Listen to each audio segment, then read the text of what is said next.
Welcome, dear friend. I've been quietly awaiting your arrival. Here, within the ancient stillness of Sleepy University, you may find true solace. I am Chancellor Eldrin, here to gently guide your way. Now, I activate my balm of stars, a soft light to comfort your rest and ease your learning. Come, let us softly explore the vast wisdom that waits, where quiet calm brings clear understanding. Let's begin by understanding that the concept of government shutdowns, while seemingly modern, has roots stretching back to the earliest days of the American Republic. It's important to realize that the modern budget process wasn't always the way things were done. In the early years, appropriations were often made on an ad hoc basis, meaning they were decided on a case-by-case basis as needs arose. There wasn't a formalized annual budget cycle like we have today. This wasn't necessarily chaotic, but it certainly wasn't efficient. Funding was frequently tied to specific projects or emergencies, and decisions were made largely on a first-come, first-served basis. Think of it like families handling finances before detailed budgeting apps. They spent as needed, hoping enough would come in to cover it. The lack of a comprehensive budget meant less opportunity for the kind of intense political battles we see today, but it also meant a less predictable government.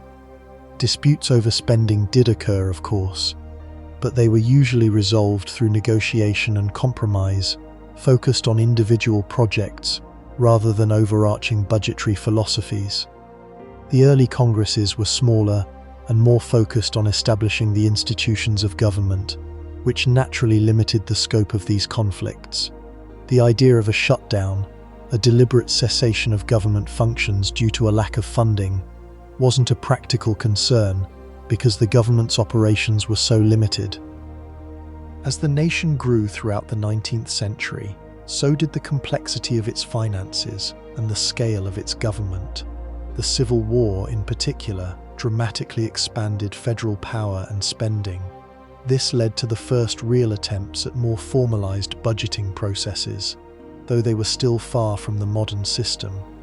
The need to finance the war effort spurred the creation of a more centralized financial system. While not a fully comprehensive budget, Congress began to allocate funds in broader categories, and the Treasury Department took on a more prominent role in managing the nation's finances. However, disputes over spending still frequently occurred. These disagreements were often linked to questions of states' rights, economic policy, and the expansion of federal power. The concept of pork barrel spending, allocating funds to projects that benefit specific districts, also emerged during this period, adding another layer of complexity to the budget process. These debates were often quite heated, but they rarely resulted in a complete shutdown of government operations. Compromise was usually reached through backroom deals and political maneuvering. The focus was often on securing funds for specific projects rather than adhering to strict ideological principles. It's crucial to understand that the early budget conflicts were fundamentally different from the shutdowns we see today. They were less about grand ideological battles and more about securing resources for specific interests. Scale of government was much smaller, and the consequences of a shutdown were less severe. The late 19th and early 20th centuries saw the gradual development of more sophisticated budgeting procedures. The establishment of the Bureau of the Budget in 1921, later becoming the Office of Management and Budget, marked a significant step forward. This agency was tasked with preparing and submitting the President's budget proposal to Congress, providing a central point for coordinating federal spending. While this didn't eliminate budgetary conflicts, it did create a more structured process for resolving them. The Progressive era also played a role, with reformers advocating for greater transparency and accountability in government spending. They believed that a more efficient and responsible government would be less susceptible to corruption and waste. However, these efforts were often met with resistance from powerful interests who benefited from the status quo. The period between the two world wars witnessed a growing trend towards federal intervention in the economy. The Great Depression, in particular, led to a dramatic expansion of government spending on social welfare programs and public works projects. This, in turn, increased the stakes of budgetary conflicts. Disputes over the size and scope of government became more frequent and more intense. Yet even during this period, a complete shutdown of government functions remained a rare occurrence. Congress continued to find ways to compromise, even if those compromises were often messy and unsatisfying. The idea of a shutdown as a legitimate political tactic hadn't yet taken hold. The seeds of the modern government shutdown crisis were truly sown with the rise of what's known as impoundment. This practice, largely associated with President Richard Nixon in the late 1960s and early 1970s, involved a president refusing to spend money that Congress had already appropriated. Now, this might seem counterintuitive. Congress approves the funds, and the president then decides not to use them? That's precisely what was happening. Nixon claimed he was acting in the public interest, arguing that specific programs were wasteful or ineffective. He believed he had a responsibility to control government spending, even if it meant defying the will of Congress. However, critics argued that impoundment was an abuse of presidential power, a way to circumvent the legislative process and impose his own policy preferences. The practice quickly became a significant source of conflict between the executive and legislative branches. Congress viewed impoundment as a direct challenge to its constitutional authority over the power of the purse. They feared that if presidents were allowed to spend or not spend appropriated funds selectively, it would undermine the entire budgetary process and erode the separation of powers. The conflict escalated as Nixon impounded billions of dollars in funds for various social programs, including healthcare, education, and environmental protection. Congress responded to Nixon's impoundment policies by passing the Congressional Budget and Impoundment Control Act of 1974. This landmark legislation aimed to limit presidential power over the budget and restore congressional authority. The act had two main parts. First, it established a new congressional budget process, creating the House and Senate budget committees and setting up a schedule for developing and passing the annual budget. This was a major step toward creating a more predictable and transparent budget process. Second, it directly addressed the issue of impoundment. The act declared that the president could only propose rescissions, requests to cancel previously appropriated funds, but Congress had to approve those rescissions before they could take effect. In other words, the president could ask Congress to cancel funds, but Congress had the final say. This effectively ended the practice of unilateral impoundment, preventing the president from simply refusing to spend appropriated funds without congressional approval. The act also set up procedures for expedited consideration of rescission proposals, ensuring Congress could act quickly on presidential requests. However, the act did not fully resolve the issue of budgetary conflict. Presidents continued to find ways to influence the budget process, and Congress kept resisting executive efforts to control spending. The stage was set for future clashes over the federal budget. The Impoundment Control Act, while intended to clarify the budgetary process and limit presidential power, inadvertently laid the groundwork for the modern government shutdown. The reason is subtle but crucial. Before the act, presidents could refuse to spend the money Congress allocated. After the act, presidents were required to request that Congress rescind those funds. This changed the dynamic from a direct executive action to a legislative vote. This meant that any attempt to cut spending required a vote in Congress, making it a politically charged issue. If Congress refused to approve the rescissions, the money would remain available for spending, frustrating the president's attempts to control the budget. The act also created a situation where the president and Congress could engage in a game of brinkmanship, each trying to force the other to compromise. The president could threaten to veto budget bills, while Congress could refuse to approve rescissions. This led to a series of budget battles in the 1970s and 1980s, culminating in the first modern government shutdowns. The act, therefore, didn't necessarily cause the shutdowns, but it created the conditions that made them more likely. It shifted the focus from a direct conflict over spending to a political battle over rescission, and it created a mechanism for escalating those conflicts into shutdowns. It's a classic example of how well-intentioned legislation can have unintended consequences. Before the 1980s, government shutdowns, although rare, did occur. However, they were significantly different from the prolonged and disruptive events we've witnessed in recent decades.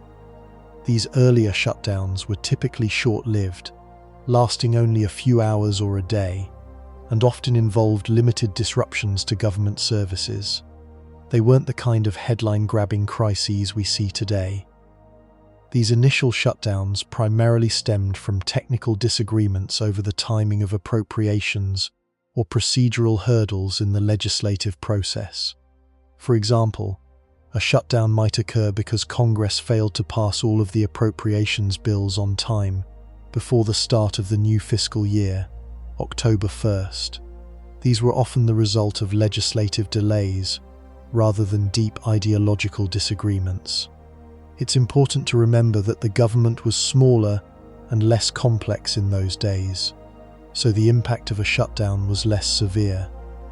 Many essential services continued to operate, and the public was less affected.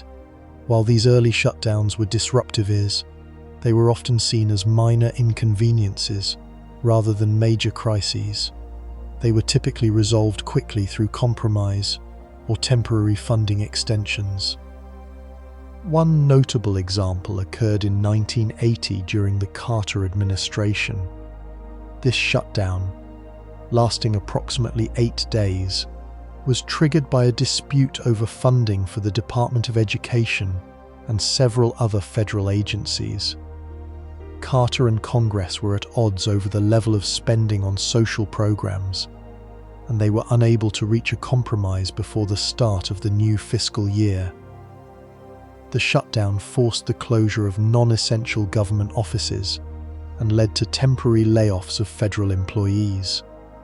However, essential services such as law enforcement, national security, and air traffic control continued to operate. The 1980 shutdown was significant because it marked a turning point in the history of government shutdowns. It was the first time in decades that a shutdown had lasted more than a few hours, and it signaled a growing trend toward political brinkmanship over the federal budget. While the shutdown was eventually resolved through compromise, it left a lasting impression on policymakers and the public. It demonstrated that the federal budget could be used as a political weapon, and it laid the groundwork for the more frequent and prolonged shutdowns that would occur in the decades to come. The event highlighted the increasing polarization between the executive and legislative branches.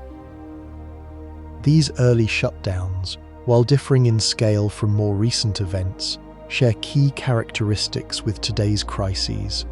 They reveal the fragility of the budget process and how political disagreements can disrupt government functions. They also highlight the challenges of balancing competing priorities and the difficulty of reaching compromise in a polarized political environment. These shutdowns set a precedent for using the threat of a shutdown as a bargaining tool in negotiations. Although the government was smaller and the impact less severe, the underlying dynamics were similar.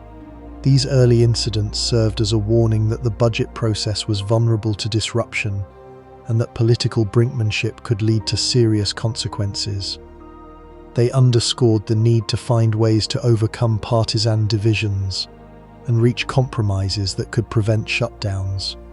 However, these warnings were largely ignored, and the trend of more frequent and prolonged shutdowns continued to grow over the following decades.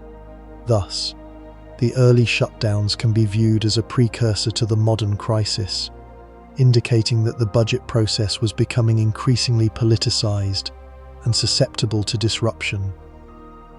Let's begin our exploration of government shutdowns by stepping back to the 1980s, specifically the Reagan administration. It's often said that the modern era of shutdown brinkmanship really took root during this period. Prior to the 1980s, shutdowns were rare, often lasting only a day or less, and were typically resolved quickly. But the political landscape began to shift. Reagan, a staunch conservative, came into office advocating for significant cuts in social programs and increased defense spending. This clashed dramatically with a Democratic-controlled House of Representatives. The fundamental disagreement wasn't necessarily about whether to spend money, but where the money should go. This division set the stage for increasingly frequent budget battles. It's important to remember the context: the post-Vietnam era, rising inflation, and a growing national debt. Reagan believed in supply-side economics, the idea that cutting taxes would stimulate the economy. Democrats, however, were wary of these cuts potentially harming social safety nets. This ideological divide was the core of the conflict. The first major showdown occurred in 1981, leading to a brief shutdown. It wasn't long, but it served as a warning of what was to come. Further conflicts took place in 1982, 1983, and 1984. What stands out about these shutdowns is that they weren't always about preventing spending, but rather about how the money was being spent. Congress used the continuing resolution, a temporary funding measure, to try and control Reagan's budget priorities. Reagan, in turn, increasingly used the threat of a veto to protect his agenda. This created a cycle of brinkmanship, with both sides digging in their heels. It's also worth noting the rise of political polarization during this decade. The ideological gap between Republicans and Democrats widened, making compromise more difficult. There was less willingness to find common ground and more focus on scoring political points. This dynamic became more common in subsequent decades. The use of procedural tactics like filibusters and budget reconciliation also increased, further complicating the budget process. The 1980s established a pattern of viewing the budget as a political weapon. The Gramm-Rudman-Hollings Act of 1985 aimed to address the growing national debt by establishing automatic spending cuts, known as sequestration, if Congress failed to meet deficit reduction targets. While intended as a way to force compromise, it often led to more conflict. The act was difficult to implement and was frequently bypassed. It highlighted the challenges of controlling spending in a politically charged environment. It also exemplified the increasing reliance on procedural mechanisms to solve budget problems. These mechanisms, while sometimes necessary, often lacked transparency and accountability. Furthermore, the act showed how hard it is to achieve long-term deficit reduction without tackling underlying policy disagreements. During the Reagan years, shutdowns were usually short, lasting only a few days at most. Still, they had a big impact. Federal employees were furloughed, national parks closed, and government services disrupted. These shutdowns marked a new era of budget-related conflict and foreshadowed the longer and more frequent shutdowns that would follow in later decades. The lessons from this period still resonate today. The 1990s introduced a new dynamic to government shutdowns. largely driven by the Republican Revolution of 1994. After decades of Democratic control, Republicans gained a majority in both houses of Congress. This shift in power led to a highly contentious relationship between President Bill Clinton and the Republican-led Congress. Unlike the Reagan era, when the main conflict was between the president and a Democratic Congress, the 1990s saw a direct clash between a Democratic president and a Republican Congress. The core issue wasn't just about government spending, but about the scope of government. Republicans aimed to significantly reduce the size and role of the federal government, while Clinton promoted a more moderate approach, emphasizing investments in education, healthcare, and environmental protection. This fundamental disagreement set the stage for a series of prolonged budget battles. The most significant showdown happened in late 1995 and early 1996, leading to a government shutdown that lasted a record 21 days. This shutdown was much more disruptive than any previous ones. National parks were closed, passport applications were delayed, and hundreds of thousands of federal employees were furloughed. The effects were felt nationwide, from tourist spots to federal agencies. Newt Gingrich, the Speaker of the House, played a key role in planning the shutdown, believing it was necessary to pressure Clinton into accepting Republican budget plans. The Republicans aimed to balance the budget and cut spending significantly, especially in areas like Medicare and Medicaid. Clinton, however, opposed these cuts, arguing they would hurt vulnerable Americans. While the public initially supported the Republican goal to balance the budget, support waned as the shutdown's negative impacts became clearer.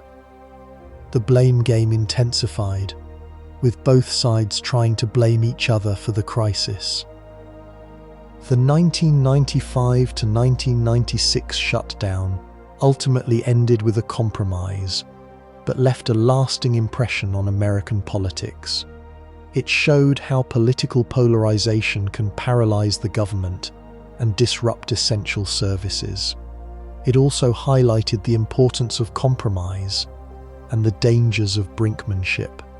While a temporary spending bill was passed to reopen the government, the underlying issues remained unresolved. The Clinton administration and the Republican Congress continued to clash over budget priorities throughout the rest of Clinton's presidency. Subsequent shutdowns in 1998 and 1999 were shorter, but underscored ongoing tensions between the two parties. The Clinton-era shutdowns differed from those of the Reagan era in several key ways. They were longer, more disruptive, and more explicitly driven by ideological differences. They also marked a turning point in how government shutdowns are used as a political tactic. The lessons learned during this period continue to influence the budget process today. The rise of partisan media and increasing polarization of the electorate have further complicated resolving budget conflicts. Government shutdowns have a significant and often overlooked impact on federal agencies. While the immediate focus is usually on the disruption of public services, the long-term consequences for agencies can be considerable. During a shutdown, non-essential employees are furloughed, meaning they are temporarily laid off without pay. This creates a workforce disruption that can take weeks or even months to resolve. Agencies struggle to maintain essential functions with a reduced staff, and important projects are delayed or cancelled. The loss of productivity and the decline in morale can have a lasting effect on agency performance. Moreover, shutdowns can undermine public trust in the government. When essential services are disrupted, citizens lose confidence in the government's ability to meet its obligations. This can lead to a decrease in civic engagement and a weakening of democratic institutions. Agencies responsible for public safety, such as the Federal Aviation Administration and the Transportation Security Administration, are especially vulnerable during shutdowns. The impact of shutdowns goes beyond essential services. Agencies responsible for environmental protection, scientific research, and public health also face serious disruptions. National parks are closed, which delays maintenance and harms tourism. Scientific research projects are put on hold, delaying discoveries and hindering innovation. Public health programs are disrupted, potentially leading to disease outbreaks. These combined disruptions can be substantial, hindering the government's ability to address critical challenges. Additionally, shutdowns create administrative burdens for agencies. They must develop contingency plans, track furloughed employees, and restart operations once funding resumes.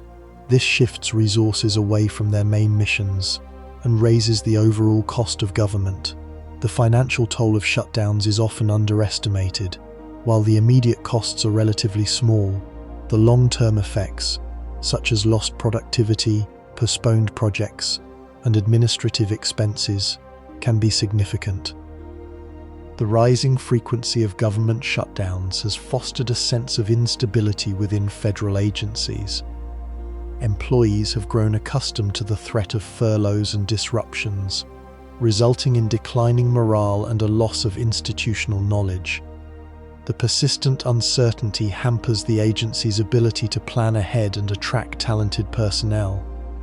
The long-term effects of these shutdowns are extensive, undermining the government's capacity to tackle critical issues and meet its obligations to the American people.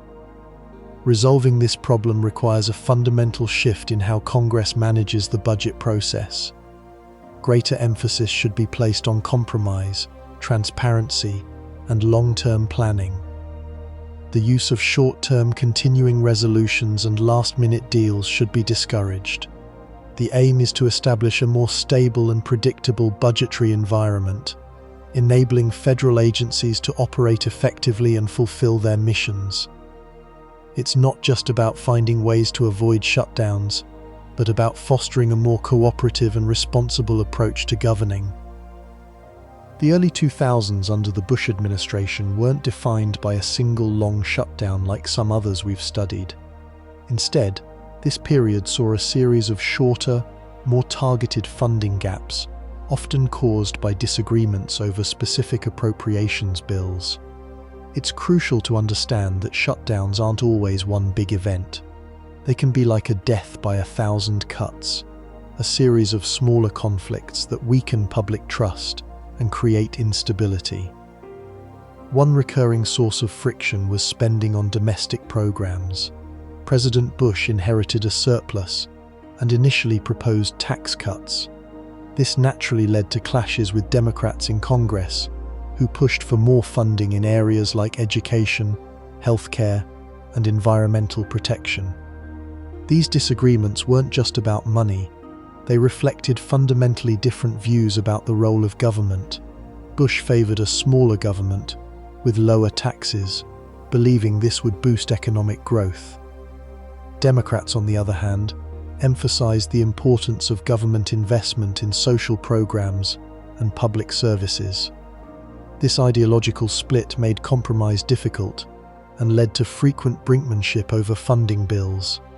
The atmosphere was especially tense after the 9/11 attacks, as priorities shifted toward national security and the wars in Afghanistan and Iraq.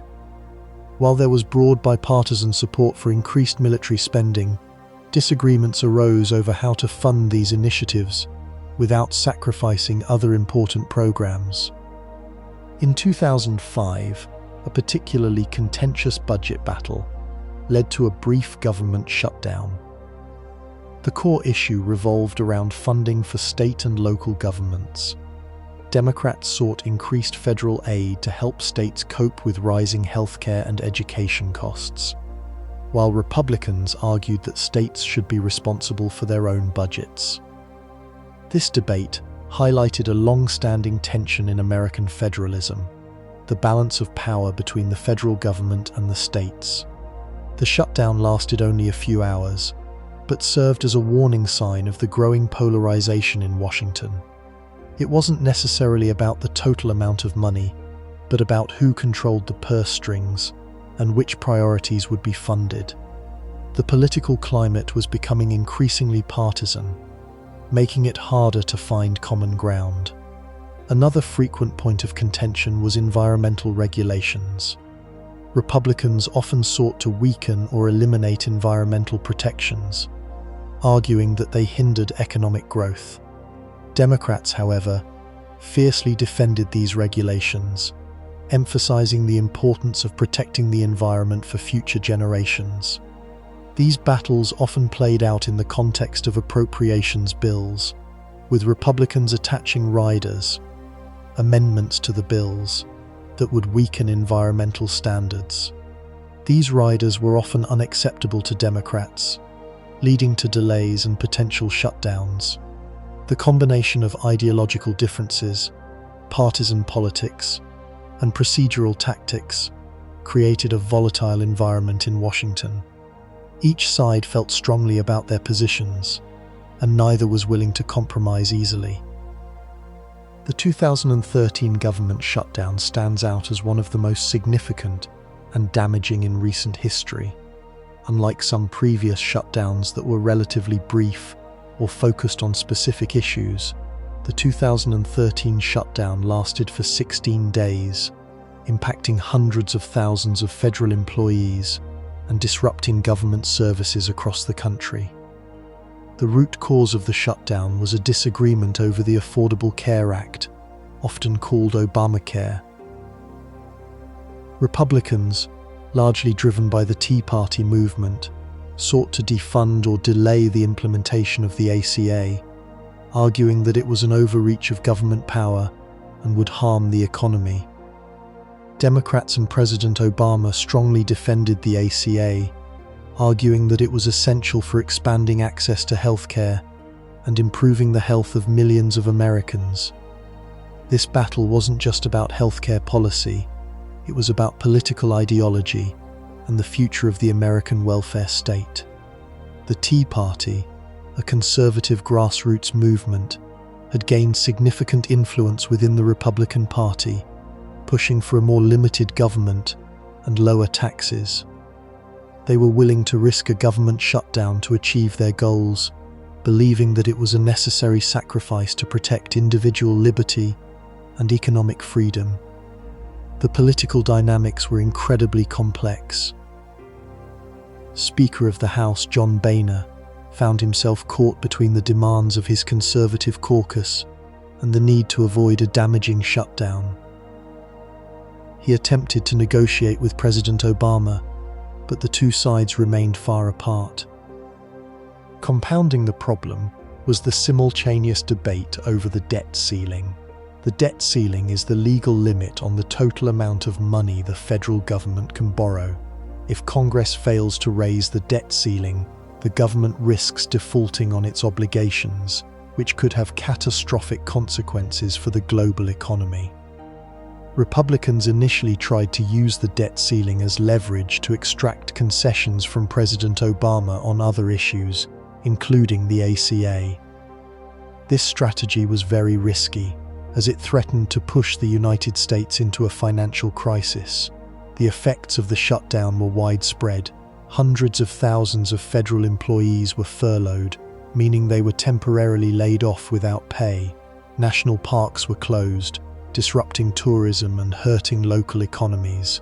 Government agencies had to suspend services, causing delays in everything from passport processing to scientific research. The shutdown also hurt the reputation of the United States, raising doubts about its political stability and ability to meet its financial commitments. Eventually, a deal was reached to reopen the government and raise the debt ceiling, but the damage was already done. The 2013 shutdown was a sharp reminder of the dangers of political polarization and the need for compromise. It also underscored the importance of a more responsible approach to governing, one that puts the needs of the American people ahead of partisan politics.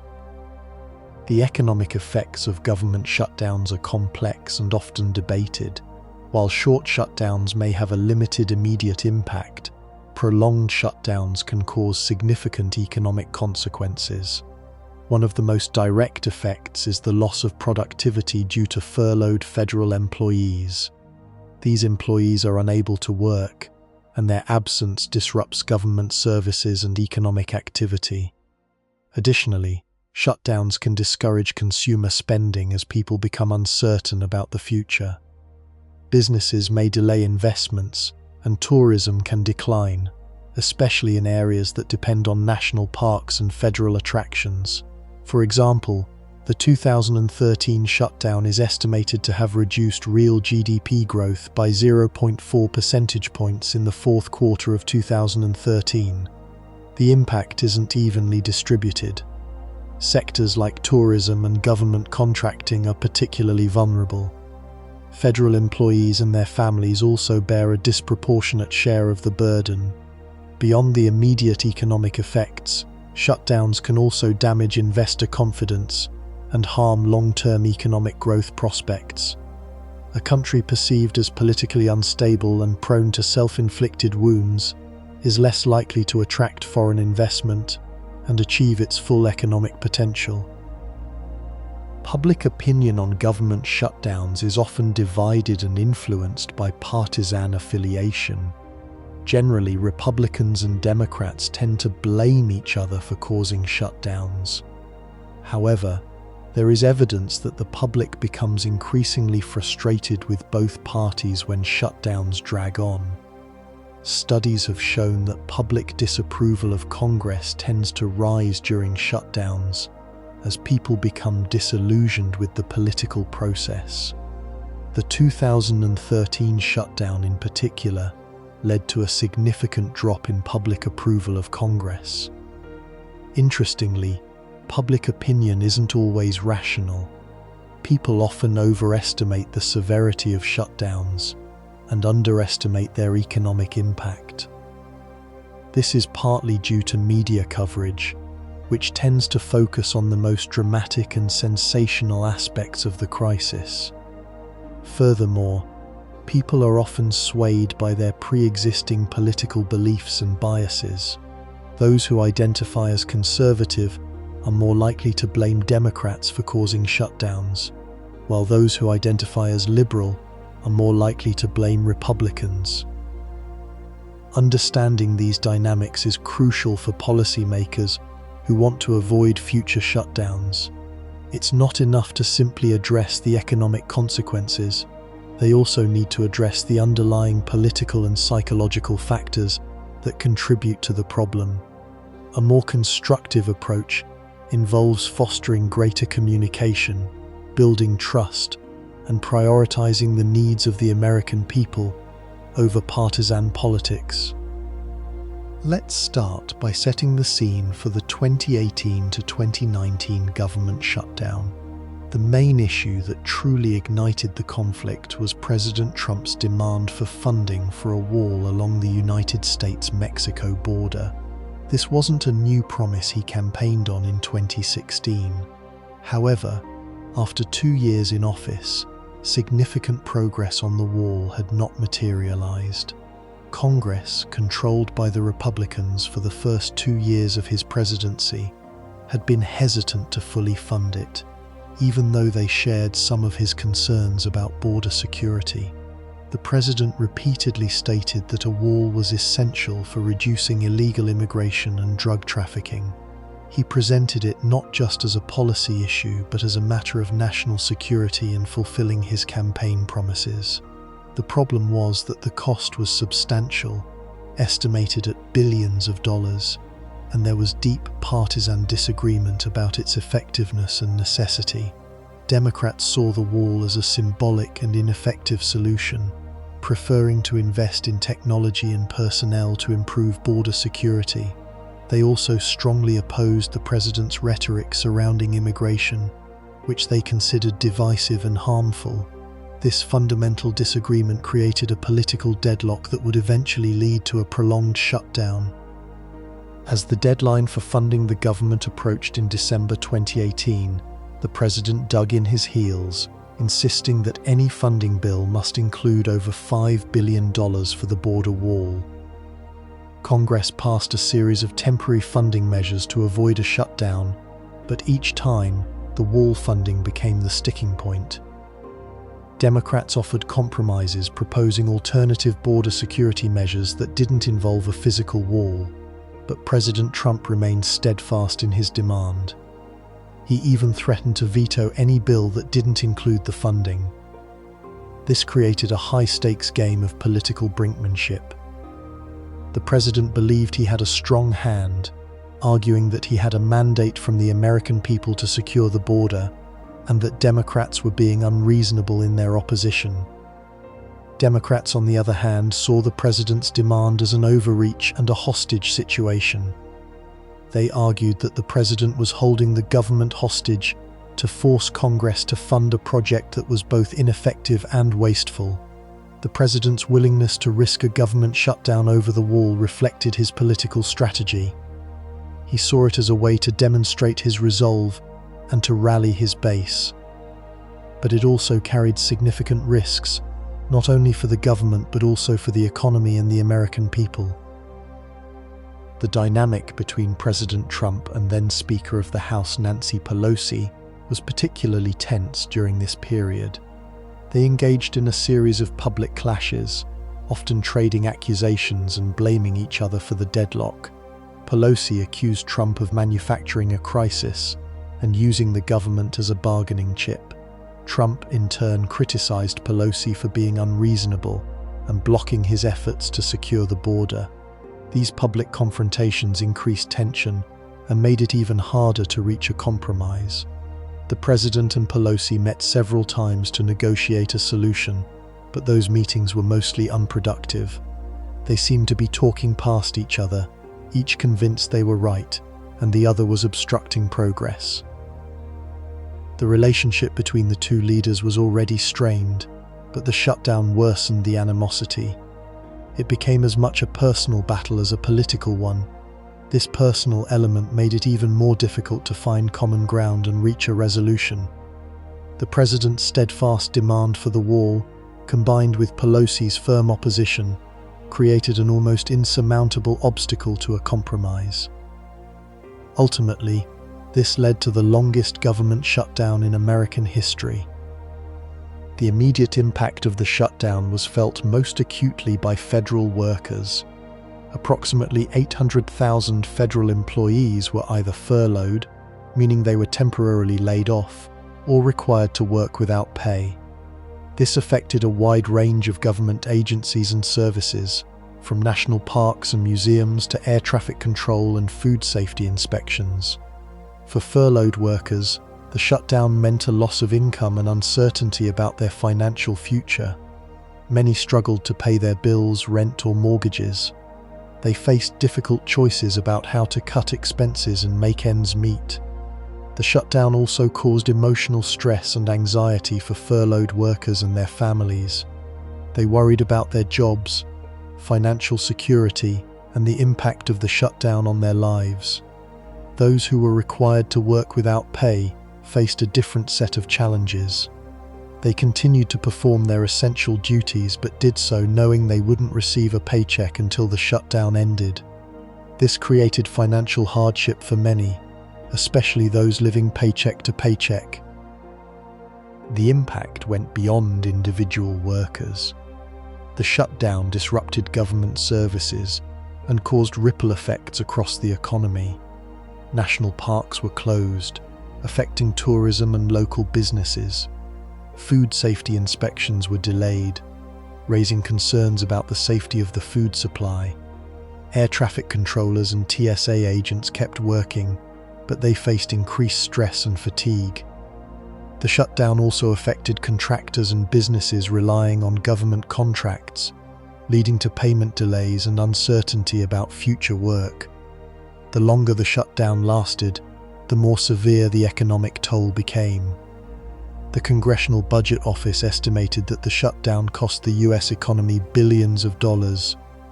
The impact was especially severe for communities that depended heavily on federal jobs and government spending, creating additional hardship for those already struggling. Overall, the shutdown highlighted the vulnerability of federal workers and the critical role of government services. Many federal workers found ways to cope with the hardship. They relied on savings, unemployment benefits, and assistance from charities and community organizations. Some took on temporary jobs to supplement their income. They also supported each other by sharing resources and providing emotional support. The shutdown highlighted the dedication and resilience of federal workers. Despite the difficulties, they continued to serve the public to the best of their ability. They demonstrated a strong commitment to their jobs and their country. The shutdown also raised questions about the need to protect federal workers from political brinkmanship. Many called for reforms to prevent future shutdowns and to ensure federal workers are not used as bargaining chips in political fights. The experience left a lasting impact on federal workers and their families. It served as a reminder of the fragility of government and the importance of responsible governance. The 2018 to 2019 shutdown had significant political consequences. It deepened the partisan divide in Washington and further eroded public trust in government. The shutdown became a symbol of political dysfunction and lawmakers' inability to compromise. The Republican Party, then in control of the White House and both houses of Congress, bore the brunt of the blame. Many voters held the president responsible for forcing the shutdown and refusing to negotiate a compromise. Democrats, while also criticized for their unwillingness to budge, were able to portray themselves as defenders of government services and federal workers. The shutdown also had implications for the 2020 presidential election. It provided ammunition for Democratic candidates to criticize the president and argue that he was unfit to lead. It also energized Democratic voters and increased their turnout. For Republicans, the shutdown was a political liability. It damaged the party's reputation and made it more difficult to win elections. The shutdown also had a chilling effect on future budget negotiations. It demonstrated the willingness of both parties to use the threat of a shutdown as a bargaining tactic. This created a climate of distrust and made it more difficult to reach compromises on other issues. The shutdown also raised questions about the effectiveness of the budget process. Many argued that the process was broken and needed to be reformed. They called for changes to the rules and procedures to prevent future shutdowns and to ensure that the government is funded in a timely and responsible manner. The shutdown also highlighted the importance of leadership in times of crisis. Many criticized the president and congressional leaders for failing to provide strong leadership and for allowing the shutdown to drag on for so long. They argued that strong leaders would have found a way to compromise and to avoid the shutdown. Ultimately, the 2018 to 2019 shutdown served as a wake-up call for Washington. It revealed the dangers of political polarization and the significance of compromise. It emphasized the need for strong leadership and responsible governance. The shutdown also brought attention to the importance of protecting federal workers and making sure they are not used as bargaining chips in political battles. The experience left a lasting mark on American politics and reminded us that the government must serve the people, not the other way round. Although the immediate crisis was resolved, the core issues that caused the shutdown still remain unaddressed. This indicates that the threat of future shutdowns will likely continue to hang over Washington. Let's begin with the foundation of the congressional budget process. It's a complex system, but we can break it down. It all starts with the president's budget proposal, typically released in February. This is the president's vision for how federal money should be spent in the next fiscal year, which runs from October 1st to September 30th. However, this proposal isn't law. It's merely a suggestion. Congress holds the power of the purse, meaning they ultimately decide how to spend taxpayer dollars. The first formal step is the budget resolution. both the House and Senate budget committees craft their own versions. This resolution doesn't actually allocate funds, but instead sets overall spending limits. Think of it as a broad framework. It's a crucial document because it establishes the total amount of money available for discretionary spending, those areas where Congress has some choice, unlike mandatory spending like Social Security and Medicare, which are largely set by existing laws. The budget resolution is a non-binding plan, meaning Congress isn't legally required to follow it, but it guides the appropriations committees, which we'll discuss shortly, in their work. There are often significant differences between the House and Senate versions, requiring a conference committee to reconcile them before a final resolution is sent to the President. This process, even in the best of times, is inherently political, involving compromises and negotiations.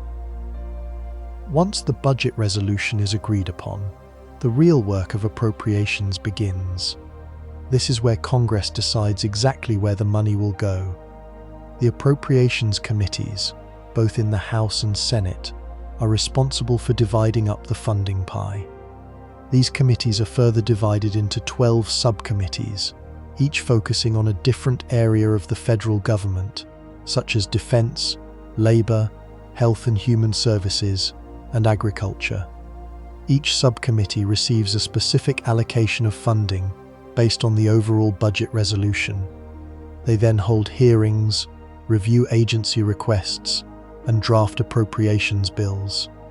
These bills, known as regular appropriations, are supposed to be passed before the start of the new fiscal year on October 1st. That's the ideal, but it rarely happens. The bills must then pass both chambers of Congress and be signed by the President to become law. This is a lengthy and often contentious process full of lobbying, amendments, and political maneuvering. It's important to understand that the budget isn't just one big bill. It's actually a collection of 12 separate appropriations bills, each covering a different part of the government. Getting all 12 passed on time is a significant challenge, and failure to do so is a primary driver of government shutdowns. The process is also vulnerable to partisan disagreements, as Democrats and Republicans often have different priorities for funding. The Congressional Budget Office, or CBO, plays a vital non-partisan role throughout this process. The CBO provides economic and budgetary analysis to Congress. They estimate the costs of proposed legislation, analyze the economic impact of different policies, and provide independent assessments of the federal budget. Their reports are crucial for lawmakers as they make decisions about spending and taxation.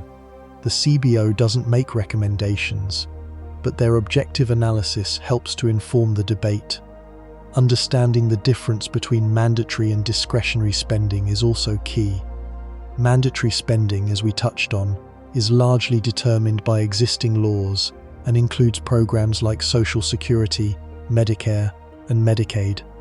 Discretionary spending is the portion of the budget that Congress decides on each year, including funding for defense, education, and environmental protection.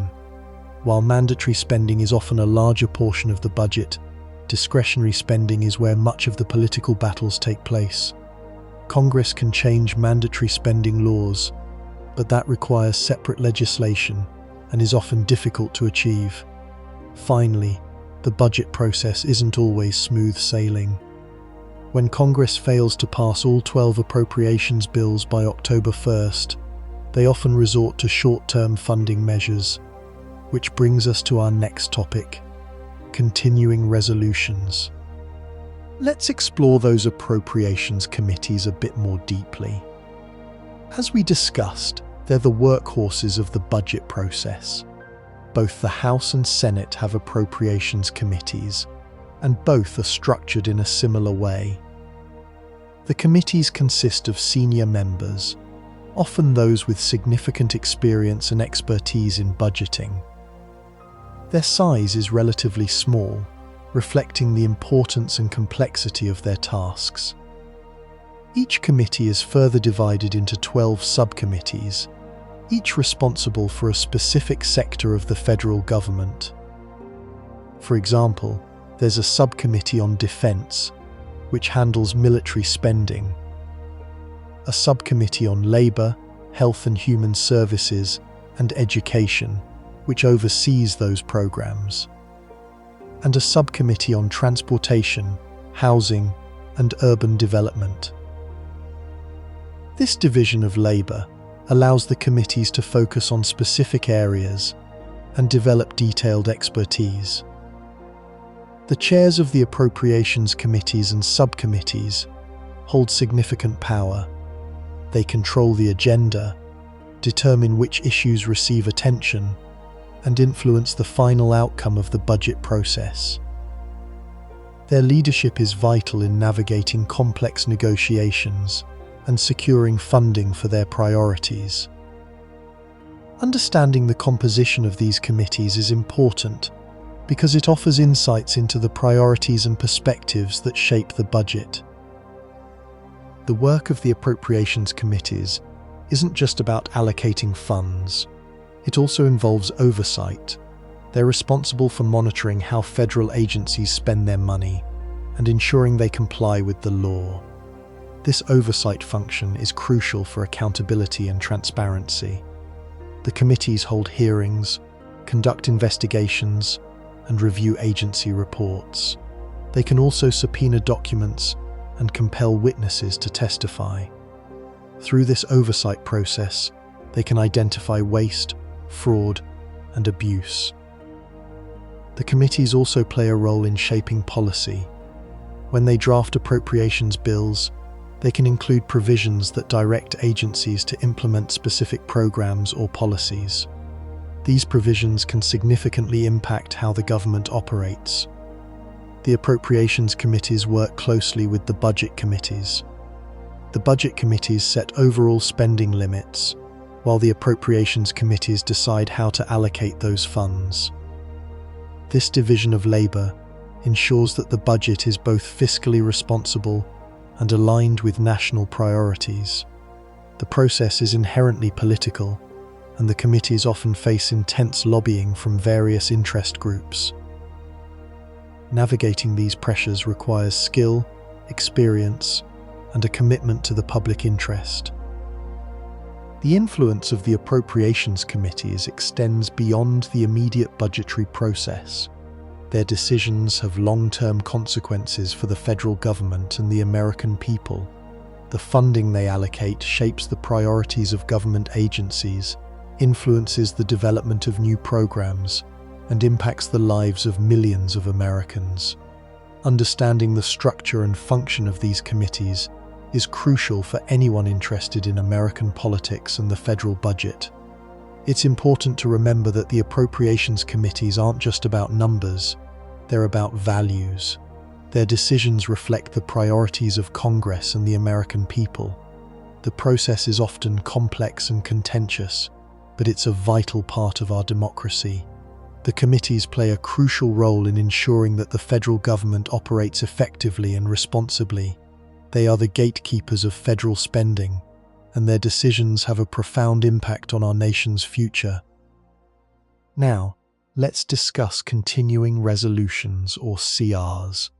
These become crucial when Congress fails to pass all 12 appropriations bills before the start of the new fiscal year. A CR is essentially a temporary funding extension. It allows the government to continue operating at existing funding levels for a specified period, typically a few weeks or months. It's a short-term fix, not a long-term solution. Think of it like a bridge loan. It buys time for Congress to complete the appropriations process. CRs are often used when Congress is deadlocked over specific funding issues. They allow the government to avoid a shutdown while lawmakers continue negotiations. However, CRs aren't without drawbacks. They freeze funding at existing levels, which can be problematic if agencies need more or less money to address changing circumstances. They also provide limited flexibility for agencies to start new programs or initiatives. There are different types of CRs. Some simply extend funding at current levels across the board. Others may include specific provisions that modify funding for certain agencies or programs. CRs can also contain rider provisions that address unrelated policy issues. These riders often become points of contention, as lawmakers may try to attach controversial provisions to must-pass legislation. A series of short-term CRs can create uncertainty and instability for government agencies. It becomes difficult to plan for the future when funding is only guaranteed for a few weeks or months at a time. This can disrupt government operations and hinder long-term planning. Frequent reliance on CRs is often viewed as a sign of congressional dysfunction. It indicates that lawmakers are unable to fulfill their basic responsibility of passing a budget on time. While CRs prevent immediate shutdowns, they don't address the underlying issues that prevent Congress from passing a full budget. They simply delay the inevitable. A CR can be seen as a band-aid solution to a deeper problem. The longer Congress relies on CRs, the more difficult it becomes to pass a full budget.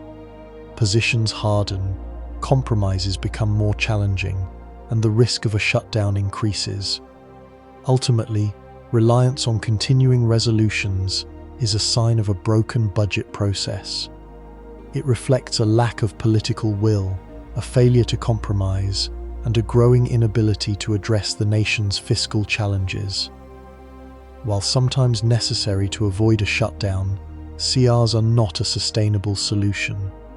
The real solution lies in reforming the budget process and restoring Congress's ability to pass a budget on time. Let's begin by establishing some foundational concepts. When we talk about government, we often describe it as either unified or divided. Unified government occurs when a single political party controls both the presidency and both houses of Congress, the House of Representatives and the Senate. Think of it like a team where everyone agrees on the game plan. This creates a situation where it's typically easier to pass legislation because there's less internal conflict and more cooperation. Historically, periods of unified government have often been associated with significant legislative achievements, such as the passage of the Affordable Care Act under President Obama when Democrats controlled everything, or the Tax Cuts and Jobs Act under President Trump when Republicans had control. It doesn't guarantee success, of course, but it certainly streamlines the process.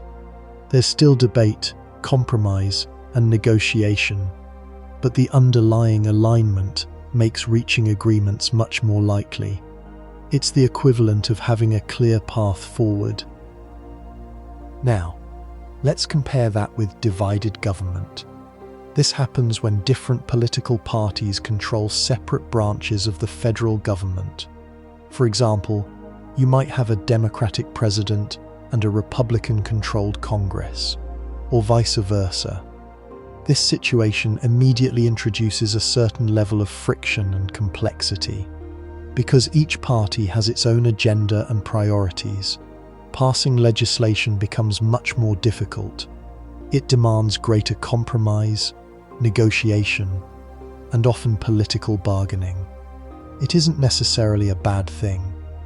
Divided government can act as a safeguard against overly ambitious or radical policies. It compels both sides to moderate their positions and find common ground.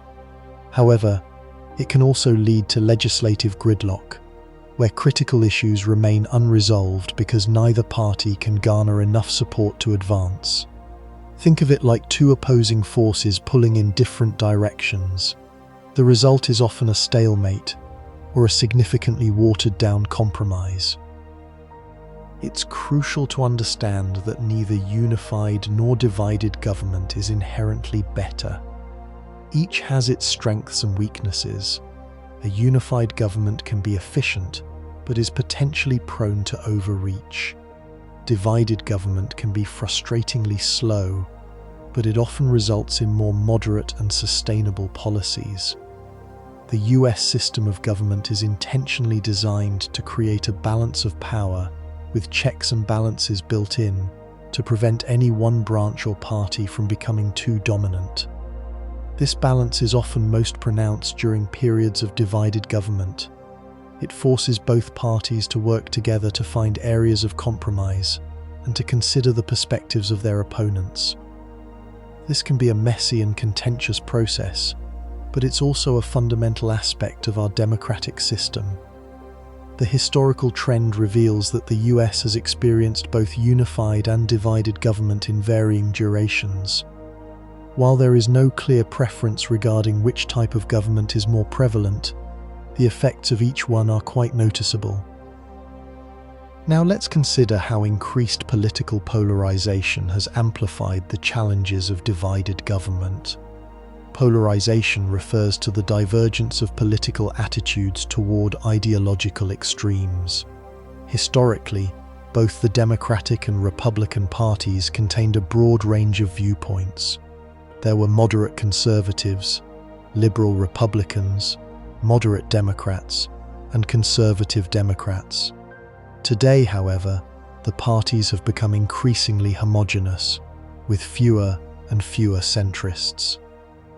This has created a situation where compromise has become more difficult, as each party views the other not just as an opponent, but as an existential threat. The rise of partisan media and social media echo chambers has also contributed to this polarization, reinforcing existing biases and making it harder for people to engage with opposing viewpoints. It's harder to find shared facts or common ground when people are getting their information from entirely different sources. This increased polarization has several consequences for divided government. First, it reduces the incentive for compromise. When politicians fear being labelled as traitors by their own base for working with the opposition, they're less likely to engage in good faith negotiations. Second, it increases the likelihood of government shutdowns. When neither party is willing to budge on their demands, the only outcome may be a failure to agree on a budget and a resulting shutdown. Third, it erodes public trust in government. When people see politicians constantly fighting and refusing to cooperate, they lose faith in the government's ability to solve problems. It also becomes harder to address pressing issues like climate change, healthcare, or immigration when basic consensus is lacking. The very definition of compromise becomes blurry and almost frowned upon in today's political climate. The trend toward polarization isn't new, but its intensity has clearly increased over recent decades. Several factors have contributed to this, including the decline of local journalism, the rise of cable news, and the increasing influence of money in politics. Social media algorithms also play a role, as they tend to promote content that confirms existing biases and reinforces echo chambers. These factors have created a perfect storm, making it harder to bridge the ideological divide and find common ground. Additionally, focus has shifted from policy-based disagreements to personal attacks and demonization of the opposing side. This further worsens the problem and makes constructive dialogue more difficult. Without a willingness to engage in respectful debate and compromise, the prospects for effective governance in a divided government are significantly reduced. Let's turn our attention specifically to how divided government impacts budget negotiations. The federal budget is a complex document that details how the government will allocate its funds. Passing a budget is a core responsibility of Congress. When the government is unified, this process is usually smoother because there is more consensus on priorities. However, when the government is divided, budget talks can become highly contentious. Each party will inevitably try to use the budget process to promote its own goals and to restrict the other party's spending. This can lead to prolonged negotiations, last-minute compromises, and ultimately the threat of government shutdowns. The budget process is already complicated, but divided government makes it even more difficult. Often, the core of the disagreement centers on spending priorities. Democrats may focus on social programs like education, healthcare, and environmental protection, while Republicans might prioritize defense spending and tax cuts. These differing priorities make it hard to find a compromise that satisfies both sides. Additionally, the rise of deficit hawks, those concerned about the national debt, adds another layer of complexity. Both parties might agree on reducing the deficit, but differ on how to achieve it. One may support spending cuts, while the other favors tax increases. These disagreements can quickly escalate, leading to gridlock and the threat of a shutdown. The process often becomes a game of chicken, with each side trying to force the other to concede. The threat of a government shutdown adds significant pressure to budget negotiations. When Congress fails to pass a budget or a continuing resolution, a temporary funding measure, by the start of the new fiscal year, non-essential government services are suspended. This can lead to a wide range of consequences, from closing national parks and museums to delaying tax refunds and furloughing federal employees. Shutdowns are disruptive, costly, and damaging to public trust. They are often seen as a sign of political dysfunction and a failure of leadership. It is crucial to understand that budget negotiations aren't solely about numbers. They also involve symbolic issues and political maneuvering. Each party wants to appear strong and defend its principles. This can make it difficult to find pragmatic solutions that address the underlying problems. Therefore, it's vital that both parties prioritize the national interest over partisan politics. Now let's explore how the filibuster, a procedural tactic used in the Senate to delay or block a vote on a bill, intersects with the threat of government shutdowns. The filibuster allows a minority of senators, currently 41, to prevent a bill from coming to a vote unless 60 senators agree to end the debate, a process called cloture. This gives the minority party significant leverage in negotiations. In an era of increased polarization, the filibuster has become more common, as the minority party often uses it to obstruct the majority party's agenda. This can worsen the challenges of divided government, making it even harder to pass legislation, including the budget. The filibuster is a powerful tool, but it can also be used to obstruct legitimate policy debates. When the filibuster is used to block a budget bill, it can force Congress to turn to short-term funding measures, like continuing resolutions. These measures offer temporary funding but do not solve the underlying budgetary problems. They essentially kick the can down the road, increasing the risk of a government shutdown. The threat of a shutdown can then be used as leverage to press for concessions from the other party. This creates a cycle of brinkmanship and dysfunction. The use of the filibuster has become more controversial in recent years, with some arguing that it is an outdated and undemocratic procedure that hinders Congress's ability to govern. Others contend that it is a necessary check on the power of the majority and a safeguard for minority rights. This debate over the filibuster is likely to continue for the foreseeable future. Ultimately, the combination of divided government increases polarization, the filibuster, and the threat of government shutdowns, creating a highly volatile and unpredictable political environment. It's a system prone to gridlock and dysfunction. While compromise is always possible, it's becoming increasingly difficult to achieve. The stakes are high, as government shutdowns can have serious consequences for the economy, national security, and public trust. The challenge for policymakers is to find ways to break the cycle of brinkmanship and prioritize the national interest over partisan politics. This requires a willingness to compromise, engage in good faith negotiations, and find common ground. Without these qualities, the threat of government shutdowns is likely to persist. Government shutdowns, though often seen as administrative hiccups, have very real consequences for defense spending. It's not just about funds being immediately cut off, but involves a complex process that disrupts the flow of money and operational capacity. The Department of Defense operates under specific rules during a shutdown.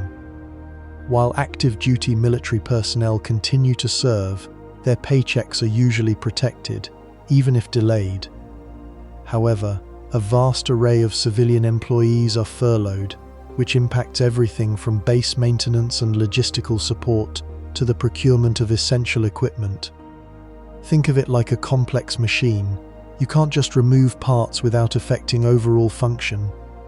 A shutdown doesn't immediately stop ongoing military operations, but it severely hampers the Pentagon's ability to start new projects, maintain existing ones, and respond to unforeseen crises effectively. Contractual obligations become uncertain, potentially leading to legal battles and delays. This is particularly problematic when dealing with crucial defense contractors involved in areas such as cybersecurity, intelligence gathering, and weapons systems development. Specifically, consider research and development. The Department of Defense relies heavily on scientific innovation to maintain its technological edge. Shutdowns bring these projects to a halt. Scientists and engineers are furloughed, data collection is interrupted, and experiments are postponed. This isn't just a temporary inconvenience. It can lead to the loss of valuable expertise, the erosion of institutional knowledge, and a long-term weakening of the nation's defense capabilities.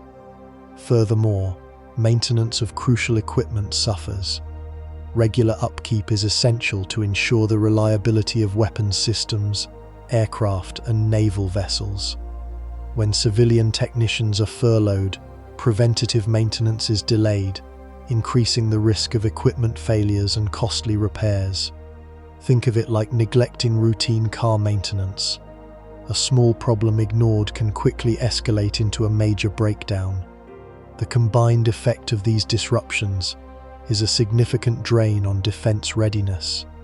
It creates uncertainty, introduces inefficiencies, and ultimately diminishes the nation's ability to respond to threats.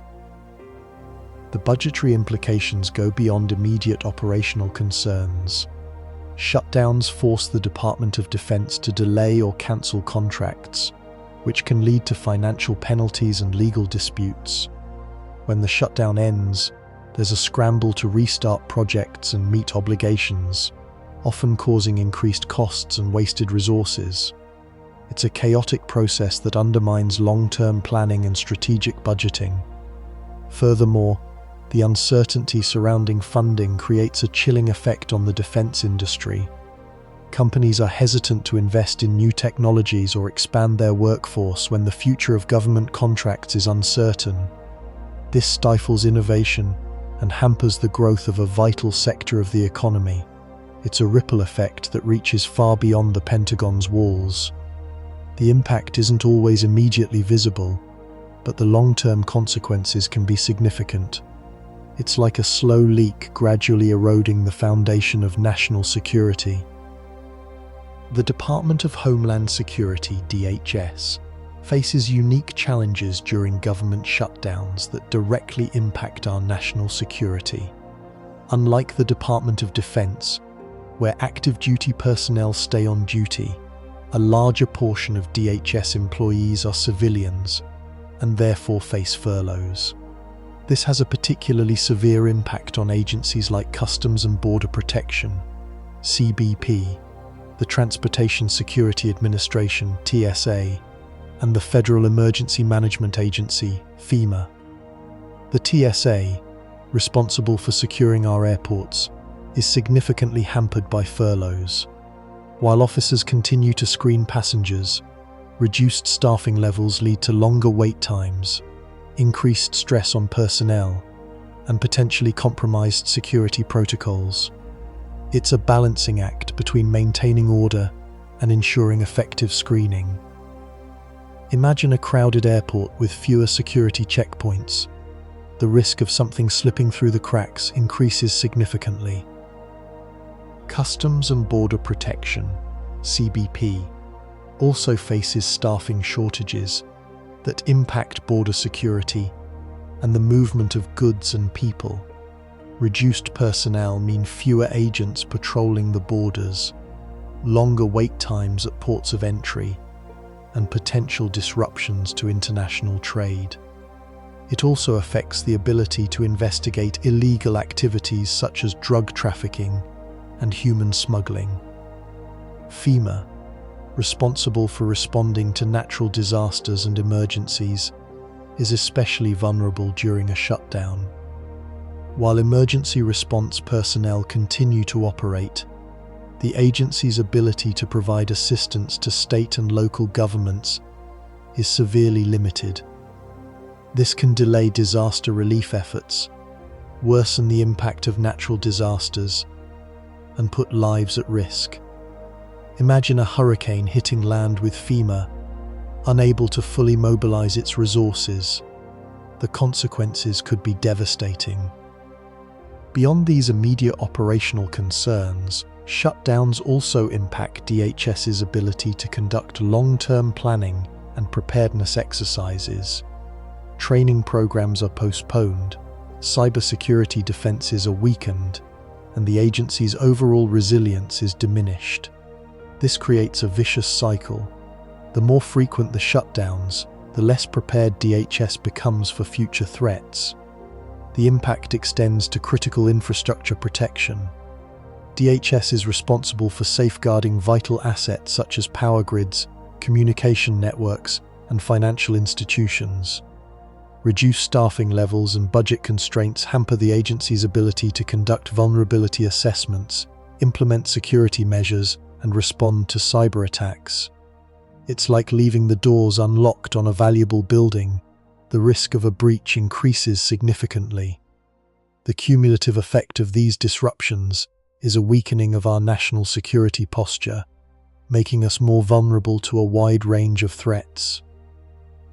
During a government shutdown, not all federal employees are furloughed. Certain categories of workers are deemed essential and continue to perform their duties regardless of whether they are paid. This exemption depends on whether their work directly affects the safety of human life or the protection of property. Law enforcement officers, air traffic controllers, and emergency responders are typically considered essential. However, the definition of essential can be subjective and varies across agencies. The Department of Defense, for example, prioritizes maintaining the readiness of active duty personnel and protecting critical assets. Civilian employees involved in these activities are generally exempt from furlough. Similarly, the Department of Homeland Security prioritizes border security, airport screening, and emergency response, exempting employees involved in these functions. However, even within these agencies, not all civilian employees are considered essential. Many are furloughed, leading to a significant reduction in workforce capacity. The criteria for determining essential status are often outlined in agency contingency plans, which are developed in anticipation of a shutdown. These plans typically identify critical functions and the employees necessary to perform them. However, the implementation of these plans can be complex and subject to interpretation. It's not always clear which employees are truly essential, leading to confusion and frustration. Moreover, the definition of essential doesn't necessarily equal sufficiency. Even if an agency retains enough employees to maintain critical functions, it may still struggle to operate at full capacity. The reduced workforce can result in increased workloads, longer wait times, and a decline in service quality. It's important to remember that federal employees, even those considered essential, often bear a significant financial burden during a shutdown. While they continue to work, they don't receive paychecks until the shutdown ends. This can create substantial hardship, particularly for lower-income employees who rely on regular paychecks to meet their financial obligations. The uncertainty surrounding back pay also adds to the stress and anxiety. Furthermore, the psychological impact of a shutdown on federal employees can be considerable. The constant threat of furlough, the reduced workload, and the financial uncertainty can lead to burnout, decreased morale, and a loss of trust in government. The dedicated federal workforce is a vital asset to our nation, and it's crucial to protect their well-being during these challenging times. The exemptions, while necessary, highlight the difficult choices agencies must make and the sacrifices borne by those who continue to serve. Let's examine how government shutdowns impact the broader economy, specifically as measured by gross domestic product, or GDP. GDP represents the total value of goods and services produced within a country's borders over a specific period, typically a quarter or a year. It is the most widely used indicator of economic health. When the government shuts down, non-essential federal services come to a halt. This isn't just about inconvenienced citizens, it directly reduces economic activity. Federal employees are temporarily out of work, meaning they aren't earning wages and therefore aren't spending money on goods and services. This reduction in consumer spending ripples through the economy, impacting businesses large and small. Furthermore, government contracts are delayed or cancelled, affecting businesses that rely on federal funding. The effect isn't instantaneous. There is often a lag, but the cumulative impact can be significant. It's important to understand that even a short shutdown can shave fractions of a percentage point off GDP growth. Over time, these fractions add up.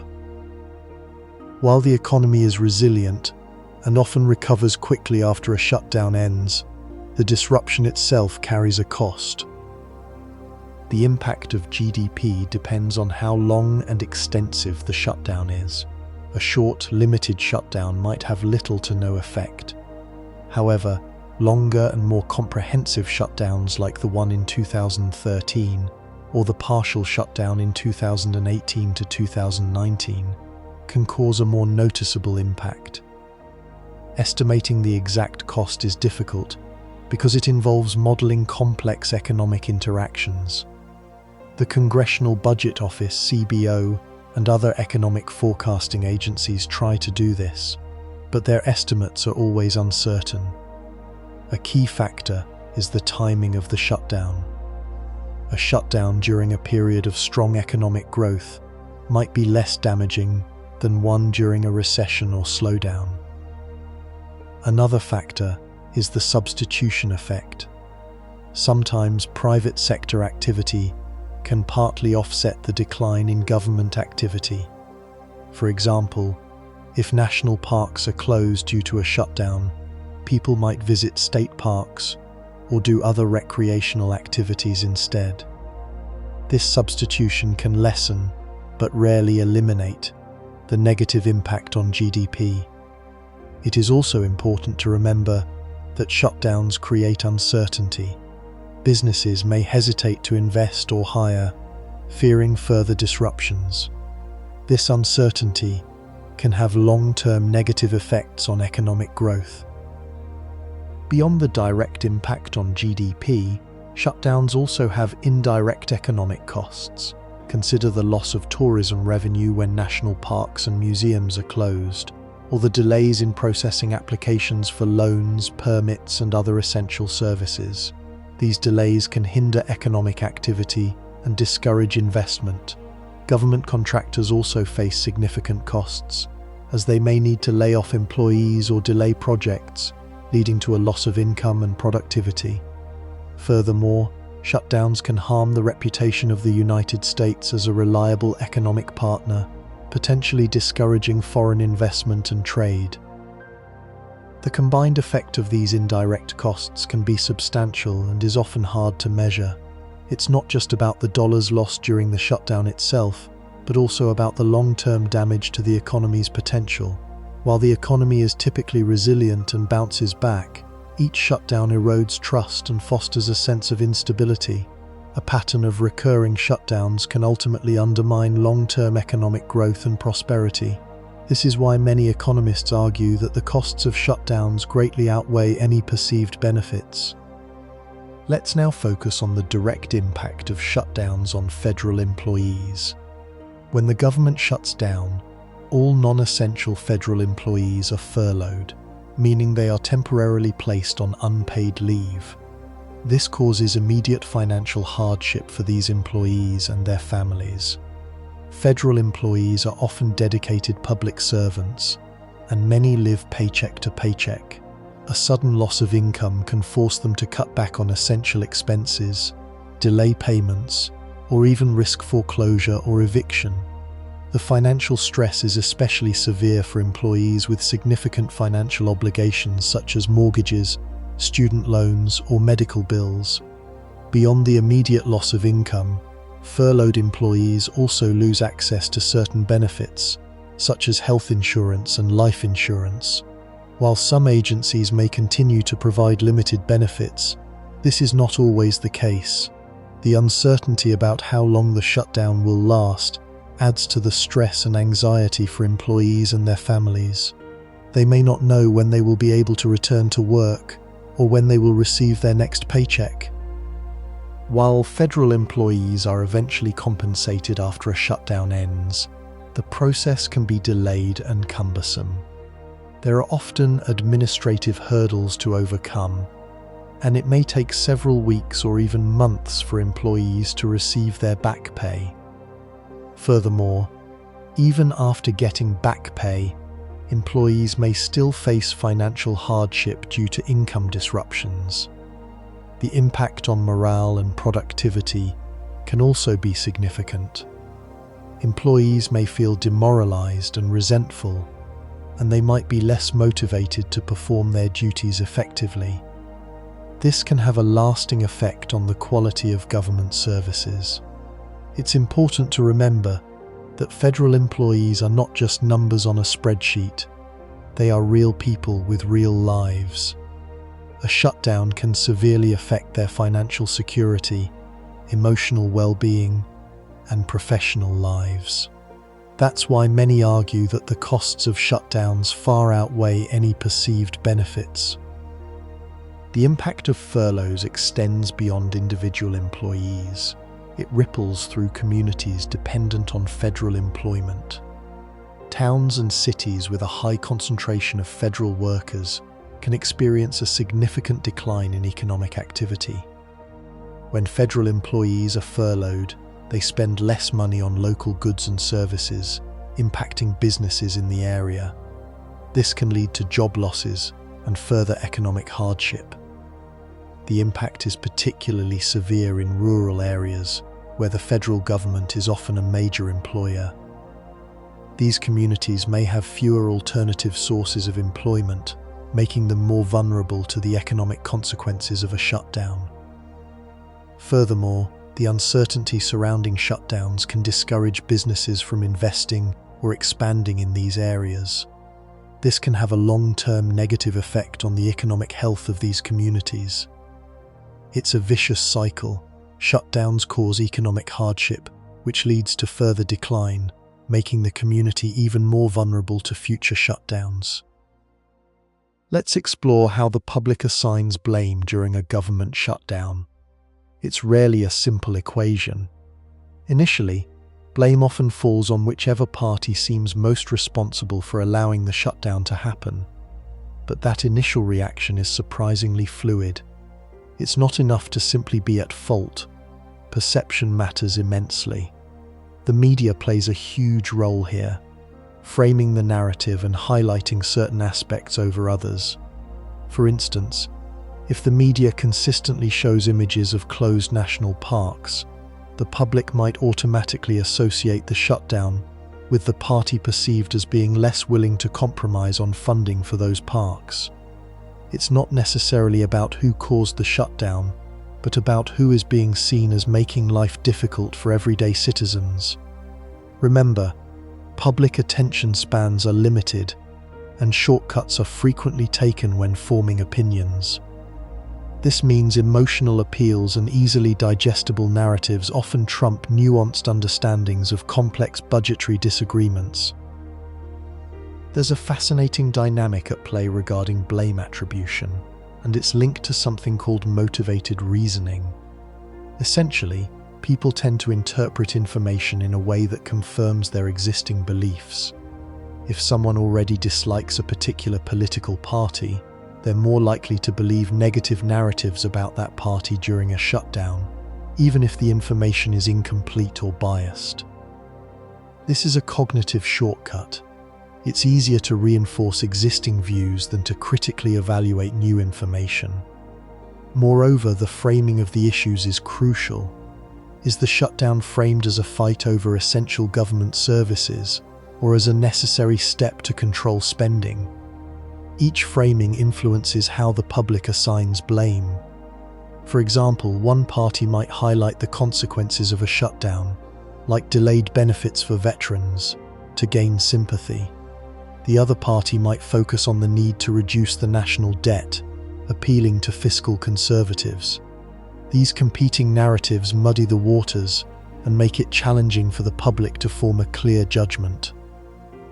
Interestingly, initial blame often diminishes over time.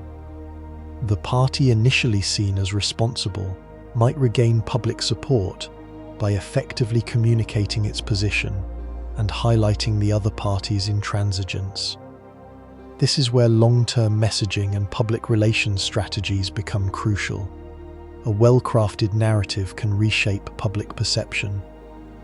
However, this isn't guaranteed. If the shutdown persists, blame tends to become more diffuse. The public grows frustrated with both sides and may start to see the situation as a result of systemic political dysfunction rather than the fault of any one group. This can lead to a decline in trust in government overall. It's a delicate dance. A party can try to deflect blame, but if the public perceives this as disingenuous, it can backfire spectacularly. Authenticity, or at least the appearance of it, is essential. Remember, the public is often looking for leadership, not just political maneuvering. Now, let's consider the long-term consequences of government shutdowns on political trust. Repeated shutdowns, or even extended ones, have a clearly negative effect on public confidence in government institutions. This isn't just about short-term anger or frustration. It's about a gradual loss of faith in the ability of the political system to work effectively. Each shutdown reinforces the idea that politicians are more interested in scoring political points than in serving the public good. This cynicism can lead to lower voter turnout, increased political polarization, and a general feeling of disillusionment with the democratic process. It's a vicious cycle. As trust declines, people become less willing to participate in the political process, which worsens the problem. The impact goes beyond just trust in the government itself. It also influences trust in politicians as individuals, and even in the broader political system. People begin to question the motives of elected officials and the integrity of the electoral process. This can lead to increased support for populist movements or even extremist ideologies that promise radical change. It's important to remember that trust is the foundation of any functioning democracy. Without it, it becomes very difficult to address complex challenges or build consensus on important issues. When people lose faith in their government, they're less likely to cooperate with it or follow its laws. Rebuilding trust after a shutdown is a long and difficult process. It requires more than just apologies or promises of reform.